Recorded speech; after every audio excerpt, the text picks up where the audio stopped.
Hello students, welcome back to our channel. आज हम लोग ई कॉमर्स चैप्टर 5 के बारे में बात करेंगे, कमर्शियल स्टडीज़ के। तो आज एमसीक्यू के बारे में डिस्कस करेंगे। तो एमसीक्यू जो हम लोग बना रहे हैं इस तरीके से डिज़ाइन कर रहे हैं ताकि अगर आप एमसीक्यू लर्न भी कर लें तो बहुत सारे कॉन्सेप्ट्स आपके क्लियर हो जाएंगे। ठीक है, बाकी अपना टेस्ट लेने के लिए आप एक बार हमारे नोट्स को पढ़िए। इसी प्लेलिस्ट में नीचे नोट्स दिया हुआ है, उसको पढ़िए। फिर उसके बाद अगर आप एमसीक्यू का टेस्ट देंगे तो हो सकता है आपके एमसीक्यू ज़्यादा क्लियर हो। तो स्टार्ट करते हैं। पहला, e commerce means commercial transaction in which an order is place electronically and goods और services are delivered in tangible और इलेक्ट्रॉनिक फॉर्म। डेफिनेशन बाय, ये डेफिनेशन किसके थ्रू दिया गया है? American Marketing Association, International Fiscal Association, Indian Marketing Association, none of the above. तो सही answer है point number 4, none of the above. नहीं, पहला ही आंसर गलत हो गया। इसका सही आंसर है सेकंड, इंटरनेशनल फिस्कल एसोसिएशन। ठीक है, आप लोग इसमें स्प्रिंट को सही कर लीजिएगा, पहले में ही गलत हो गया। ठीक है, सेकंड आंसर होगा इसका, इंटरनेशनल फिस्कल एसोसिएशन। नेक्स्ट आते हैं, e business is a wider term than e commerce. तो क्या e business by wider term है ई कॉमर्स से? तो सही आंसर है फर्स्ट, ट्रू। हाँ, ये सही है, क्योंकि ई बिज़नेस का पार्ट होता है ई कॉमर्स। ई बिज़नेस में बहुत सारी चीज़ें आती हैं, अभी हम लोग आगे देखेंगे। Dash includes not only e commerce but also other electronically conducted business transactions such as product development, production, inventory management, accounting, finance and human resource management। तो ये सारा चीज़ किस में आता है? ई टेलरिंग में आता है, ई एडवर्टाइजिंग में आता है, ई मार्केटिंग में आता है कि ई बिज़नेस में आता है? तो सही आंसर है ई बिज़नेस में आता है, क्योंकि ई बिज़नेस मैंने आपको बताया ना अभी कि ई कॉमर्स भी ई बिज़नेस का ही पार्ट है। तो जितना भी काम हम इलेक्ट्रॉनिकली करते हैं, चाहे प्रोडक्ट का डेवलपमेंट करें, मान लीजिए कोई सॉफ्टवेयर हम डेवलप कर रहे हैं तो प्रोडक्ट डेवलपमेंट हो गया। ठीक है, उसका प्रोडक्शन कर रहे हैं, इन्वेंट्री मैनेजमेंट कर रहे हैं, फाइनेंस, अकाउंटिंग, जितना भी चीज़ हम इलेक्ट्रॉनिकली करते हैं बिज़नेस को ऑपरेट करने के लिए, वो सारा का सारा ई बिज़नेस में ही आता है। तो ई बिज़नेस एक वाइडर टर्म है। Next, that simply covers a firms interaction with its customer suppliers over the internet. तो क्या है जो कलेक्ट करता है? देखते हैं पॉइंट नंबर 4, ई कॉमर्स। ई कॉमर्स का काम क्या है कि वो फर्म्स के इंटरेक्शन को कस्टमर के साथ, जो कस्टमर सामान खरीदना चाहते हैं, बेचना चाहते हैं, वो सारा कुछ सप्लायर्स को कनेक्ट करता है ई कॉमर्स। नेक्स्ट आते हैं, easily global reach is available. तो ऐसा क्या है जिसमें हम ईजिली ग्लोबली पहुंच सकते हैं, ट्रेडिशनल बिजनेस में या फिर ई कॉमर्स बिजनेस में? तो सही आंसर है ई कॉमर्स, क्योंकि इलेक्ट्रॉनिक कॉमर्स में क्या है, हमारे पास कुछ बाउंड्रीज़ नहीं होती, आप चाहे जहाँ अपने वेबसाइट के थ्रू बिजनेस कर सकते हैं।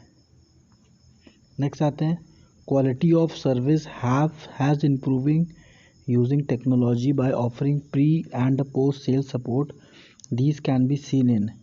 तो इसमें क्या बता रहा है कि क्वालिटी ऑफ सर्विस जो आज के टाइम में देखा जा रहा है, प्री सेलिंग और पोस्ट सेलिंग काफ़ी इम्प्रूव कर दी गई है। तो किस टाइप के बिज़नेस में देखा गया है कि ये सब चीज़ें इम्प्रूव की गई हैं? मतलब आफ्टर सेल सर्विस हो गया, उसके बाद आपको ख़रीदने में हेल्प चाहिए, तो ये सब चीज़ें किस में आपको देखने को मिलता है? तो सही आंसर है A first, e commerce. E commerce में एक ऐसा क्या है, जैसे आप कहीं भी आपने कोई भी सामान ख़रीदा ऑनलाइन, तो आपको कुछ भी दिक्कत हुआ तो आप उसको रिफ़ंड कर सकते हैं। ठीक है, तो ये आफ्टर सेल सर्विस हो गया। और आपको कोई चीज़ नहीं समझ में आ रहा है तो आप कस्टमर केयर पे फ़ोन करके उसके बारे में पूछ सकते हैं, या फिर उसमें पहले से ही क्वेश्चन पूछने के ऑप्शंस होते हैं, वहाँ पे भी आप क्वेश्चन फोरम्स में क्वेश्चन पूछ सकते हैं। तो ये सब चीज़ें हैं जो ट्रेडिशनल बिजनेस से अलग करके ई कॉमर्स में ही देखने को मिलता है। नेक्स्ट आते हैं, the transaction can be made 24 hours 7 days and 365 days in a year. तो ऐसा कौन सा बिज़नेस है जो हमेशा खुला रहता है, कोई छुट्टियाँ नहीं होती? तो सही आंसर है आपका ई कॉमर्स। नेक्स्ट आते हैं, nowadays goods are shipped directly from the manufacturer to the end consumer, it is due to.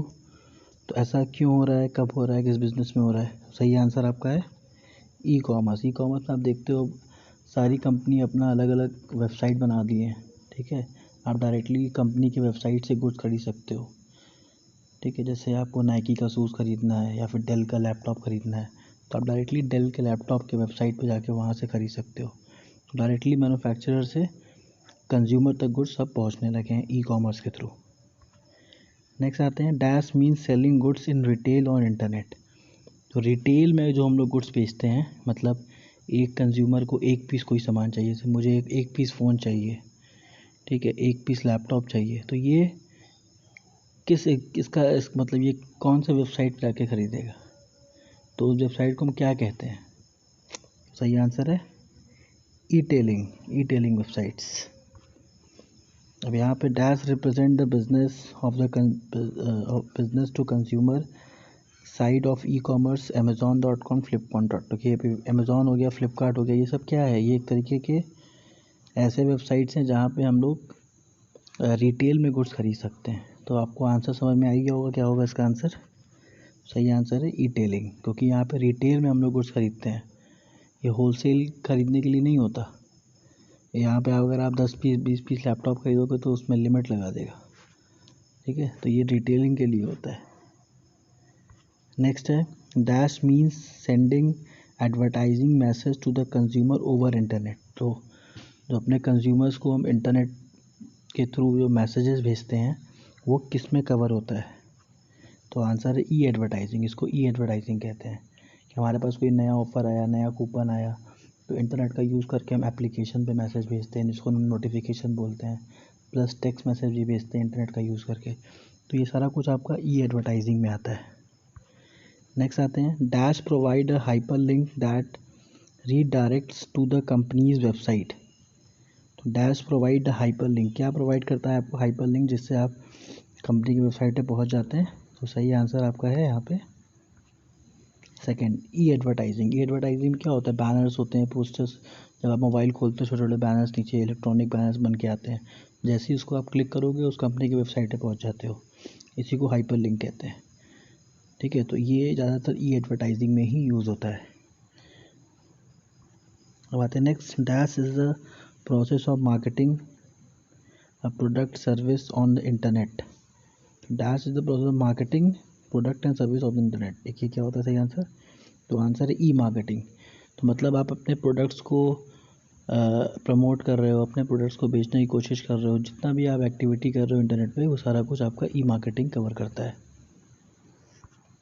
Next है ई मार्केटिंग में क्या क्या चीज़ें आती हैं? Includes article marketing, affiliate marketing, blogging, all of the above. सही answer all of the above. Article marketing भी आता है, एफिलिएट मार्केटिंग भी आता है, ब्लॉगिंग भी आता है ई मार्केटिंग में। Dash involve setting up measures and rules against the attack over the internet. तो अटैक जो इंटरनेट पे होता है उससे हमें कौन बचाता है? ई सिक्योरिटी, ई एडवर्टाइजिंग, ई मार्केटिंग और ई कॉमर्स। सही आंसर है ई सिक्योरिटी। नेक्स्ट आते हैं dash means the computer software और system use to manage all the resources of the organisation. तो ऑर्गेनाइजेशन कौन, इसमें से क्या एक कंप्यूटर सॉफ्टवेयर है जो कि हमें हेल्प करता है हमारे कंपनी के सारे रिसोर्सेज को मैनेज करने में? तो देखते हैं क्या है सही आंसर। Second, ERP. अब ईआरपी स्टैंड फॉर, ईआरपी का फुल फॉर्म क्या है? Energy resource planning, efficiency resource planning, enterprise resource planning, none of the above. तो सही आंसर है एंटरप्राइज रिसोर्स प्लानिंग। नेक्स्ट है ERP module includes. ERP module में क्या क्या चीज़ें आती हैं? HR, human resource module, inventory module, sales module, all of the above. सही आंसर है ऑल ऑफ द अबव। अब आते हैं next, ERP module includes finance and accounting module, customer relationship management module, engineering production module, all of the above. सही answer है आपका इसमें all of the above. Thank you student for watching. Please हमारे channel को subscribe करिए और share करिए। Thank you.